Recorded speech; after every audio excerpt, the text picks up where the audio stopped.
बड़ी एक गंभीर बात बता रहा हूं और दर्शक भी इस पर अपने कमेंट करके बताना। आज सोशल मीडिया पर बीजेपी के जो मौजूदा मंत्री है ना, वो ये लिखते हैं कि आज सुबह सुबह मैंने अपने घर पर जो है लोगों की समस्याएं सुनी और वहां सैकड़ों लोग अपनी दरखास्तें ले। मतलब 10 साल के कार्यकाल के बाद भी अगर लोगों को इतनी दिक्कतें और इतनी परेशानी कि हर रोज सैकड़ों लोग आपके पास आ रहे हैं एक एक मंत्री के पास। हाँ, सही कह रहे हैं आप। तो इसका मतलब आपने कहीं समाधान किया ही नहीं। जनता तो फिर पूरी परेशान है। फिर आपने सन 2000 से पहले जी हरियाणा प्रदेश में कह लीजिए पूरे देश में भी मंत्रियों की अच्छी खासी चला करती। हाँ। और उससे पहले जितने राज थे उनमें मंत्री अपने महकमे का सर्वे सर्वा होता था जी। अगर एक मंत्री और इतने सीनियर मंत्री एक चपरासी तक की बदली नहीं कर सकते, तो फिर क्या फायदा उस मंत्री पद का? क्या केवल गाड़ी घोड़ा बंगला गनमैन सिक्योरिटी लेने के लिए मंत्री बना रखे? सही कहा आपने। हरियाणा प्रदेश में तबादले एक बड़ा व्यवसाय भी था एक तरह से जी जी। जो लोग सफेद कुर्ता पजामा पहन करके नेताओं के चारों तरफ घूमते रहते थे सारा दिन जी जी। तो उनका बेचारों का एक रोजी रोटी का साधन भी किसी समय था जी जी। और वो जो है उनकी पूछ भी इसीलिए थी जी। जो राजनीति की दुनिया की बात करें तो साथियों पिछले 2-3 दिन से हरियाणा प्रदेश के अंदर एक मुद्दा बहुत छाया हुआ है कि मंत्री गए थे मुख्यमंत्री के दरबार में और उन्होंने कुछ अधिकार मांगे थे कि हमें अधिकार मिलने चाहिए ट्रांसफर के बदली के और छोटे छोटे कामों के, पर वो अधिकार उनको नहीं दिए गए हैं। तो यहां सवाल खड़ा होता है क्या मंत्री केवल बत्ती वाली कार के लिए सिक्योरिटी गार्ड के लिए गाड़ी के लिए और जनता का जो गाड़ी कमाई का पैसा जो खून पसीने की कमाई का पैसा है उस पैसे से ऐश भोगने के लिए बने हैं क्या वो काम नहीं कर सकते? जब एक बहुत बड़े कद का मंत्री एक चपरासी तक की ट्रांसफर नहीं कर सकता तो सवाल तो बनता है साथियों। तो आज इसी सवाल को लेकर हम बैठ गए हैं और इसका पूरा पोस्टमार्टम करेंगे कि आखिर माजरा क्या है साथियों। इन सारी चर्चा पर प्रकाश डालेंगे हमारे वरिष्ठ पत्रकार और राजनीतिक विश्लेषक प्रद्युमन जोशीला। प्रद्युमन भाई राम राम। राम राम जी, सभी दर्शकों को नमस्कार, राम राम। प्रद्युमन भाई देखिए कहने को तो मंत्री जी और बड़ा इस चीज का एक मखौल बनाया जा रहा है जनता के बीच में, बड़ा ये एक हास्यास्पद हो गया है कि वो एक चपरासी तक का तबादला नहीं कर सकते हैं। तो आखिर जनता इनके पास किस मुख से जाए? बड़े काम के लिए भी लोग सोचने पे मजबूर हो रहे हैं, जब ये ट्रांसफर ही नहीं कर सकते तो किसके काम करेंगे फिर ये? देखो सन 2000 से पहले जी हरियाणा प्रदेश में कह लीजिए पूरे देश में भी मंत्रियों की अच्छी खासी चला करती। हाँ। और उससे पहले जितने राज थे उनमें मंत्री अपने महकमे का सर्वे सर्वा होता था जी। उसके बाद जब 2000 में ओम प्रकाश चौटाला दोबारा मुख्यमंत्री बने बहुमत लेकर के तो उन्होंने सबसे छोटा कैबिनेट हरियाणा प्रदेश का बनाया जी। और उस सबसे छोटे कैबिनेट में भी कहीं ना कहीं उन्होंने जो बहुत सी शक्तियां थी वो अपने पास रखी जी। वन मैन शो जिसको हम बोलते हैं जी। उसके बाद वो दौर शुरू हुआ। 5 साल चौटाला साहब ने डंके की चोट पर जो उन्होंने कहा वो हुआ। बहुत से मंत्रियों को तो बहुत ज्यादा पावरलेस टाइप के मंत्री थे कई तो जी। उसके बाद हुड्डा साहब का राज आया। हुड्डा साहब के राज में भी हुड्डा साहब की ही ज्यादा चली। हालांकि तब मंत्रियों को ट्रांसफर मंत्री करते थे और उस समय तो एमएलए की भी खूब चलती थी। एमएलए छोड़िए, चौटाला साहब और हुड्डा साहब के कार्यकाल में तो जो उनका गांव का आम वर्कर कोई होता ना वो भी छोटी मोटी बदली तो आराम से करवा देता था। उसके बाद जब उसी दौरान एक दल बदल का कानून आया जी। क्योंकि उससे पहले विधायकों की पूछ रखनी पड़ा करती। नहीं तो विधायक भरी सरकार को तोड़ देते थे। बहुत बार हरियाणा में हुआ जी। आया राम गया राम हरियाणा से ही शुरू हुआ जी जी। तो उसके बाद जब दल बदल कानून बन गया कि अब तो 2/3 से कम तो विधायक भाग नहीं सकते वरना दोबारा चुनाव होगा जी। फिर जो मुख्यमंत्री जो आदमी बना उसने सारी शक्तियों को अपनी तरफ धीरे धीरे करने का काम शुरू कर दिया। भूपेंद्र सिंह हुड्डा ने ठीक है उसमें कार्यकर्ताओं की खूब चली लेकिन जो ज्यादातर शक्तियां थी वो सीएम साहब के पास ही थी जी। लेकिन विधायक और मंत्री अपने स्तर पर खूब बदलियां करवा लेते थे और बदलियों चलती थी उस सरकार में, खूब चलती थी। लोग जाते थे, लोग एमएलए के पास भी जाते थे, मंत्रियों के पास भी जाते, तो संतुष्ट होके आते थे। ऐसे ऐसे हैं जो आम कार्यकर्ता, मैं बहुतों को जानता हूँ, वो खुद उन्होंने काम करवाए, मंत्रियों के नौकरी तक लगवाते थे। हाँ, तो वो सिस्टम चला करता। अब जब खट्टर साहब जब मुख्यमंत्री बने तो उन्होंने दो काम किए। एक उन्होंने ऑनलाइन तबादला और एक उन्होंने खर्ची पर्ची बंद करके मेरिट के आधार पर नौकरियां जी। दोनों के सही परिणाम भी हैं और दोनों की में कमियां भी हैं। अब ऑनलाइन ट्रांसफर जब खट्टर साहब ने शुरू किया तो उन्होंने, क्योंकि शुरू में कुछ डिपार्टमेंटों में किया गया, फिर वो धीरे धीरे बढ़ा करके आज लगभग सारे डिपार्टमेंटों में हो चुका है। हरियाणा प्रदेश में तबादले एक बड़ा व्यवसाय भी था एक तरह से। जी। जो लोग सफेद कुर्ता पजामा पहन करके नेताओं के चारों तरफ घूमते रहते थे सारा दिन, जी। तो उनका बेचारों का एक रोजी रोटी का साधन भी किसी समय था। जी। और वो जो है उनकी पूछ भी इसीलिए थी जी। जो नौकरी जो लोग लगा करते ना, वो उनके चारों तरफ घूमते रहते थे, वे हमारी बदली करवा दे। कई बार कोई किसी का रड़कता कोई कर्मचारी, उसकी वो जानबूझ के भी बदली करवा देते थे। जी। तो वो एक तरह से हम ये कह सकते हैं कि बहुत से लोगों ने उस तबादले के आधार पर अपना जो है जीवन यापन भी अच्छे खासे ढंग से किया। इसके बाद मनोहर लाल जी ने जो प्री पार्टी शुरू की, वो उन्होंने ऑनलाइन तो कर दिए थे जी। लेकिन वो हर साल 1 महीना मंत्रियों को यह अधिकार देते थे कि पिछले राज में भी दिया था कि इस 1 महीने में आप सी ग्रुप और डी ग्रुप के कर्मचारियों की बदली कर सकते हैं जी। अब जब से नायब सैनी बने हैं दूसरी बार, तो जब बीजेपी के नेता वोट मांगने जाते थे ना कहीं भी, हमने भी बहुत जगह देखा है, तो लोग अक्सर ये बात कहते थे, वे वोट देवा किस चीज की, तारीख को चालती नहीं, मेरा छोरे की तोड़ बदली हो रही है, वो करवा नहीं सकता, या मेरी ऐसे ऐसे केसेस हो रहे हैं। आज से 20 साल पहले तो क्या था कि घर में मुश्किल से एक आदमी नौकरी लगा करता जी। अब तो हालात ये हैं कि पति पत्नी दोनों नौकरी हैं जी। ठीक है। कई जगह तो ऐसा है कि खुद आदमी भी नौकरी पे, उसकी बहू भी है, उसके बच्चे भी हैं, बच्चों की बहू भी, सारे लग रहे हैं, और वो सारे कोई किसी जिले में, कोई कहीं है कोई कहीं है, मतलब शाम को सारे इकट्ठे नहीं हो सकते, इकट्ठा बैठे खाना नहीं खा सकते, ठीक है। कईयों को तो ऐसी नौकरियां हैं कि उनको संडे को भी छुट्टी नहीं मिल पाती कई बार, जी। तो कई दिन बाद मिलना होता है, तो उस लिहाज से लोग इनको उलाना भी तो कहीं कहीं उस चीज से अपनी संस्कृति पे भी असर पड़ रहा है। देखो नेचुरल बात है, जब आप अपने घर परिवार से दूर मतलब रहोगे लगातार, तो आप परिवार से तो कट ऑफ हो जाओगे।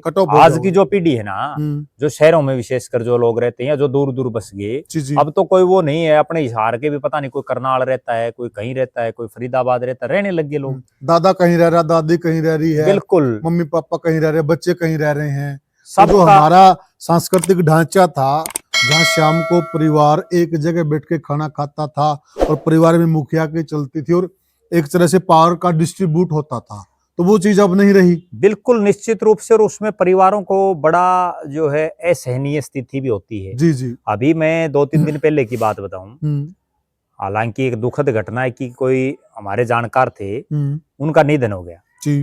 तो वो अपनी धर्मपत्नी के साथ वहां रहते थे, 2 उनके बेटे, वो दोनों डॉक्टर, जी। उन बेटों की जो मिसेज थी वो भी दोनों डॉक्टर, 2 फरीदाबाद रहते हैं, 2 जयपुर, और वो मियाँ बीबी वहां रहते।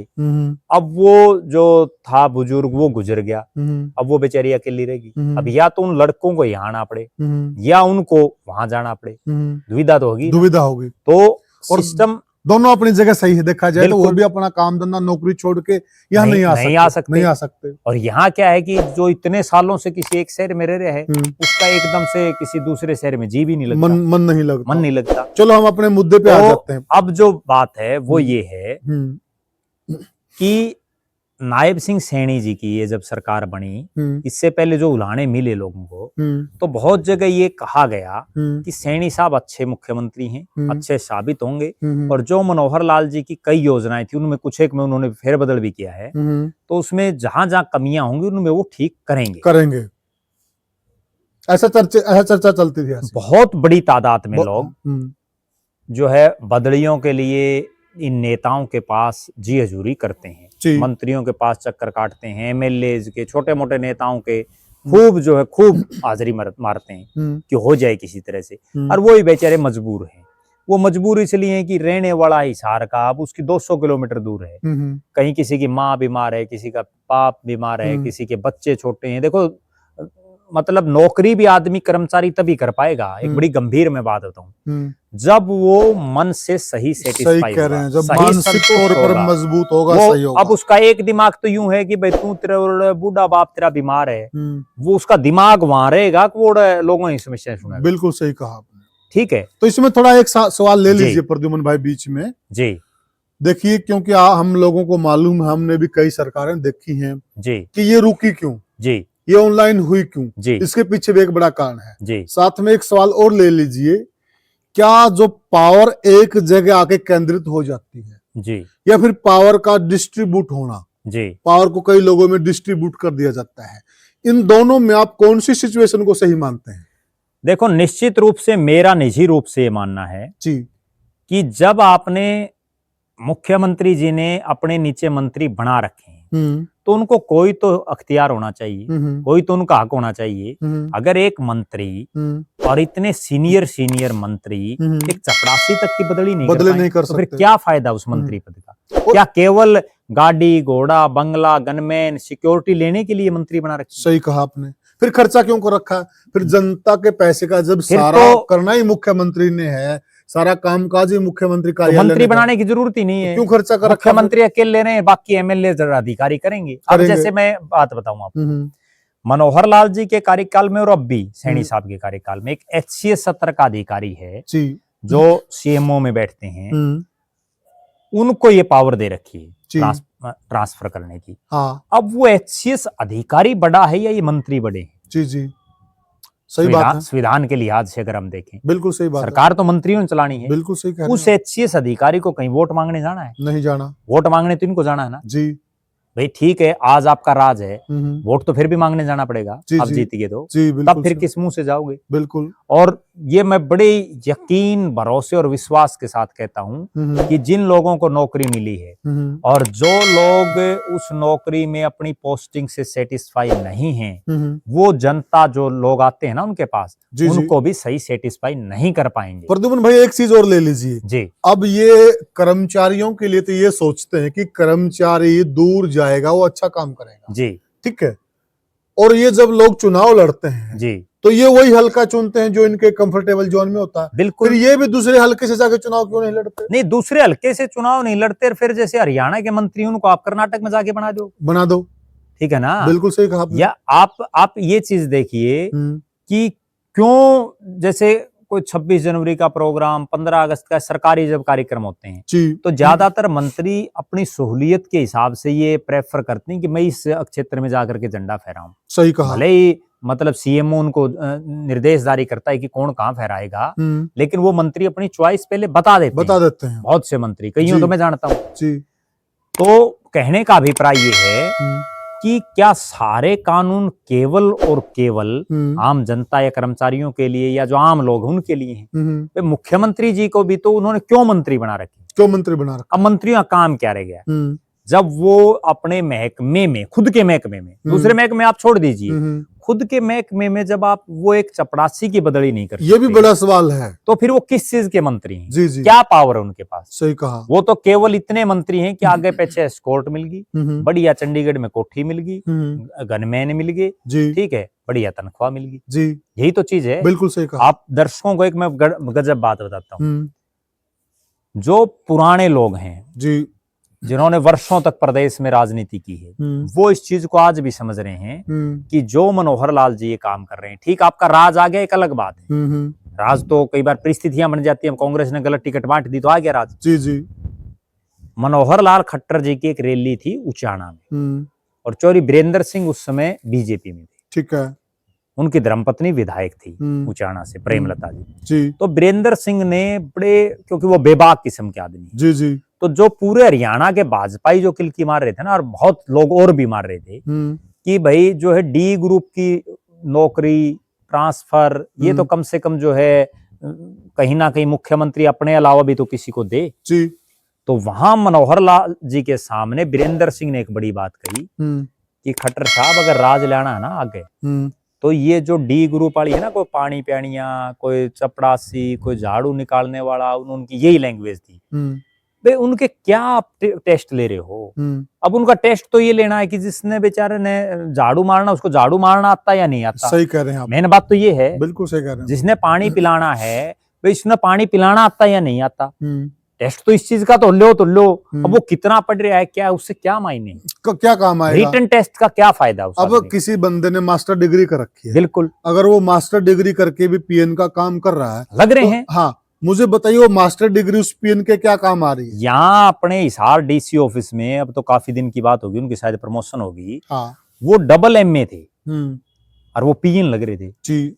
तो वो कई बार मेरे को मजबूरी में कई बार कहता, बोले भाई मैं तो पढ़ तो इतना रहा हूँ, बोला इस कुर्सी के लायक थोड़ी हूँ मैं, लेकिन बोला क्या करें, अब घर की मजबूरी है, लगना पड़ रहा है। अब तो उनकी प्रमोशन होगी। तो प्रद्युमन भाई साथ में एक सवाल और ले लेते हैं जी। देखिए, हम दोनों प्रकार की चर्चा करेंगे जी। मतलब कहीं न कहीं ये चीजें जब बंद हुई, पहले ऐसा ही होता था और मंत्रियों के पास होते जी, तो इस चीज पे कहीं न कहीं भ्रष्टाचार के आरोप लगते थे जी, तब जाकर ये एक ऐसी व्यवस्था बनी ऑनलाइन की जी। तो थोड़ा सा ये भी बता दीजिए कि इसमें भ्रष्टाचार का जो रोल है वो कितना रोल है? देखो मनोहर लाल बीच में पूरा सवाल ही ले लेते हैं, जी। क्या जो मंत्री अभी शोर शराबा कर रहे हैं, आवाज उठा रहे हैं, वो भ्रष्टाचार करने के लिए अधिकार मांग रहे हैं, जनता की सेवा करने के लिए मांग रहे हैं? देखो मेरा ऐसा निजी रूप से मानना है कि मनोहर लाल जी ने जब मुख्यमंत्री की शपथ ली थी ना जी, उसके बाद एक चर्चा चल पड़ी थी, उन्होंने कहा भी कई जगह कि ये जो धोले कुर्ते पालनी है, इनके कुर्ते में टंगवा दिए। जी। और वो उन्होंने कुर्ते टंगवा दिए बहुत से लोगों जी। लेकिन इनको एक चीज जरूर समझनी चाहिए। जब आप मुख्यमंत्री हैं, आज नायब सैनी जी मुख्यमंत्री हैं, वो तो हेलीकॉप्टर से नीचे पांव नहीं रख रहे, सारा दिन हेलीकॉप्टर में रहते हैं जी, खूब ऐसो आराम ले रहे हैं। सही और वो तो खुद कह भी रहे हैं बढ़िया फीलिंग आ रही है। ठीक है, लेकिन जो आम भाजपाई है, देखो उम्मीदें हर आदमी को होती है। मैं एक बड़ी गंभीर ये बड़ा सवाल है, ये बहुत बड़ी बात कह रहे हैं। नड़ुआ हल्के का एक भाजपाई है और वो वर्षों से बीजेपी में है, बहुत वर्षों से, कई 20 साल से तो मैं जानता हूँ उसको जी।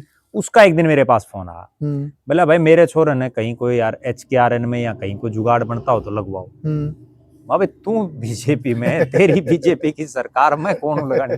और बहुत पुराना और आज भी उसे करिए है। ठीक बात है। भले यार आज भी पार्टी के लिए काम कर रहा है, आज भी कर रहा है। भले यार बोले मैं क्या करूं, घर के खर्चे चलते नहीं, बालक बड़े हो गए, घर के बोले कहीं रोड़ा लागे करने, और जो है बोले कुकरे भी करा यार, कोई भी जुगाड़ हो। माँ भाई मेरे तो कोई जुगाड़ है नहीं।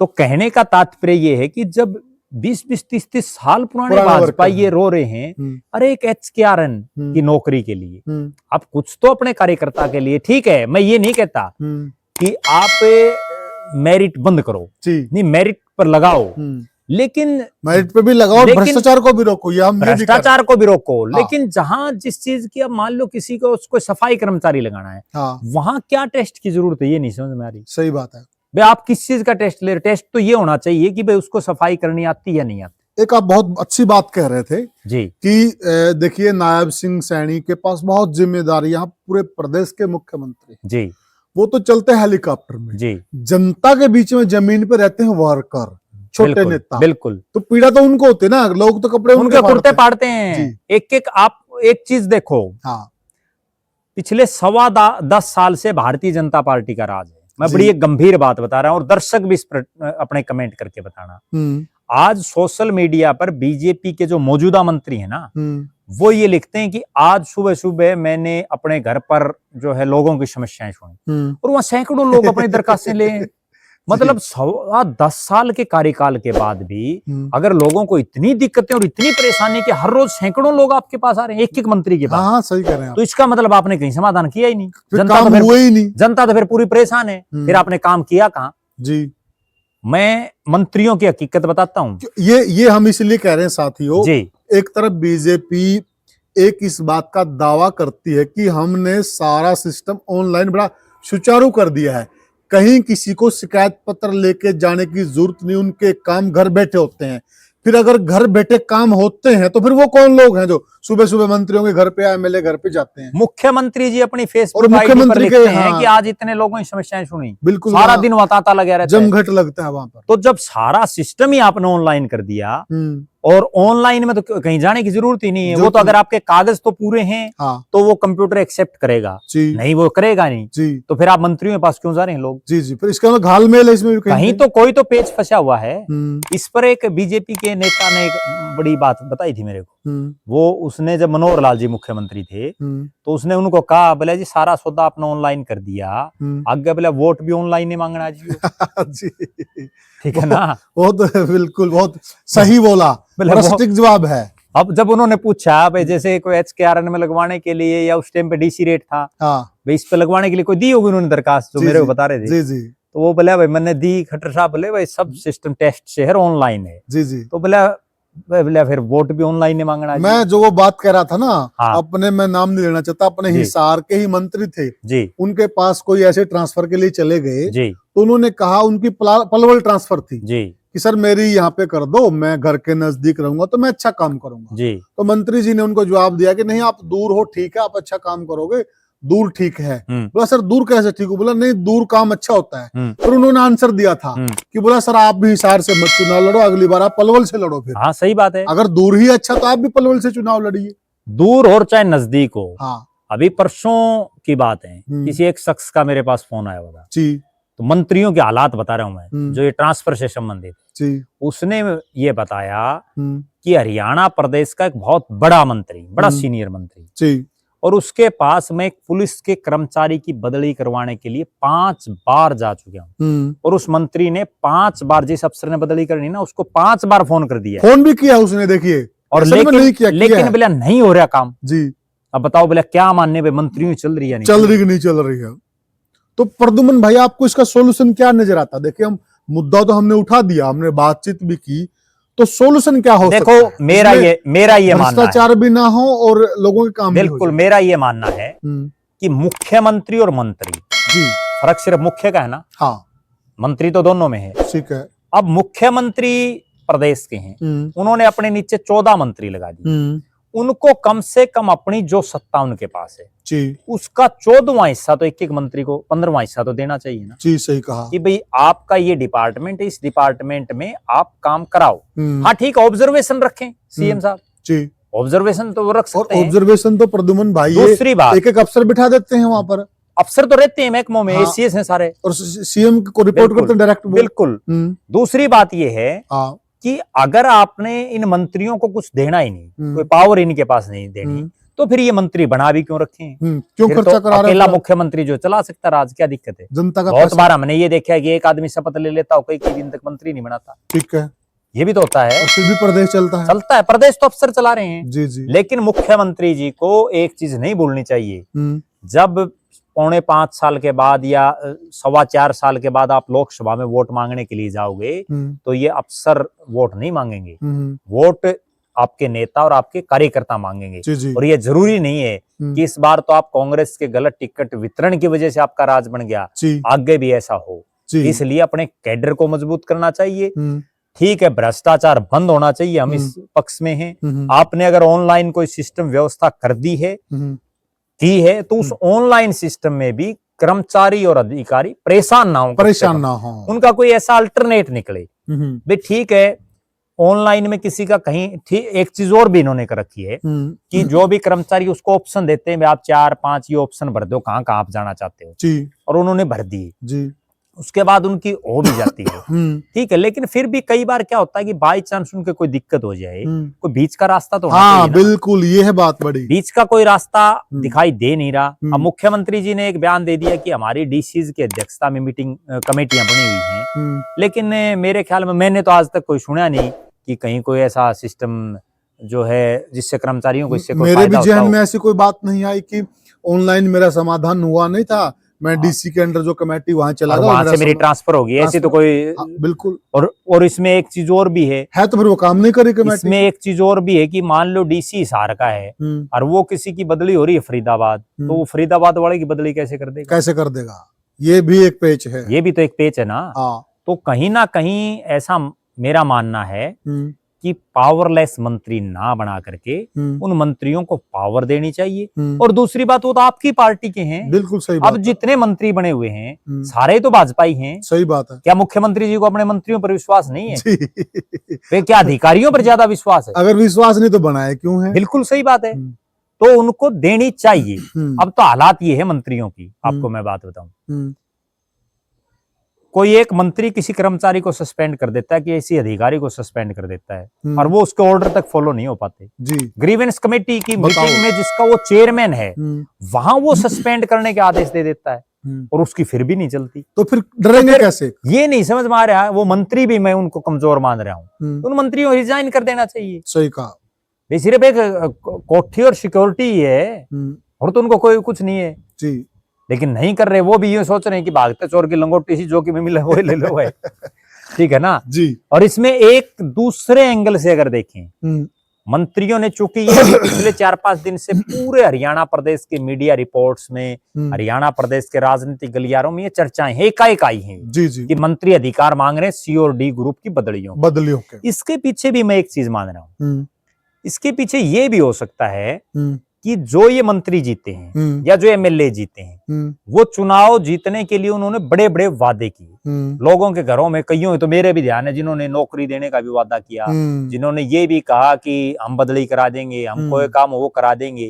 अब 3 महीने लोग जो इनके पास तो गए हैं, अब हो सकता है ये मंत्री अपना पिंड छुड़वाना चाह रहे हो, ये यूं चाह रहे हो कि भाई हमारे मुख्यमंत्री जी ने कह दिया, भाई हमने तो मांगा था। अब मुख्यमंत्री के पास जाने की किसी की वो नहीं है, कितने का आदमी चंडीगढ़ जाएंगे? मुख्यमंत्री जी हर जिला वाइज या वहां तो कोई दरबार लगा नहीं रहे, चंडीगढ़ कितने के लोग जाएंगे जी जी। तो हो सकता है ये मंत्री अपना पिंड छुड़वाने के लिए भी ये एक सिगुफा उन्होंने फेंक दिया पब्लिक में, ताकि हमारा पिंड छूट जाए, हमारे घर पे कोई ना आए। बिल्कुल, राजनीति में ये चलता है राजनीति में। तो साथियों, ये हमने चर्चा की कि आखिर जो हरियाणा प्रदेश के जो मंत्री हैं वो किस काम के लिए हैं?